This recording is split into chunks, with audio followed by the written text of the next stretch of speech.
Hey, church, this is Pastor Daniel, and I am here with your sermon recap video for the week. This week, we looked at 1 Corinthians chapter 13, Love Is. Paul, coming out of his message to the church in Corinth, where he was focusing on the body of Christ and the different parts of the body of Christ, he comes and he tells the church that he is going to show them a more excellent way. And he tells them, you need love. This thing that we're about is love. But you got to be really careful, because some of the things that you do and others may do in the church may look and seem really loving when in fact they aren't. He even goes as far as to say you could give away all that you have and you could give your body up to the flames. But if it's done for the sake of reward and not for love, it absolutely counts for nothing. And he goes on and he tells us that love is these great and wonderful things. But before we dove into that, I wanted to explain to you what love was. And I said the word that Paul uses is the word agape. Now there's four different words we looked at and you're going to discuss today. The words eros, which means sexual love.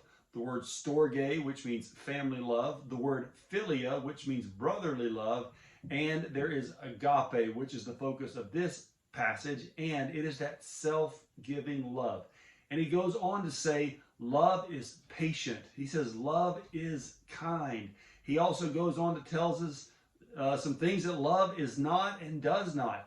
Love is not proud. Love is not boastful. Love is not arrogant. Love does not insist on its own way.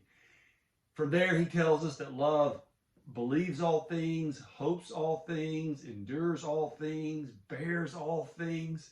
And it is only this love of Jesus that allows us to do that.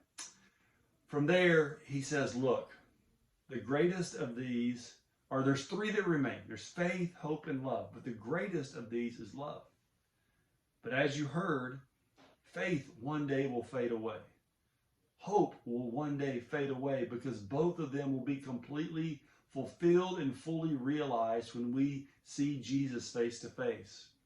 But love will go on forever and ever and ever, because God is love. So do your best to open up, to share with one another, and to love as Christ has loved you.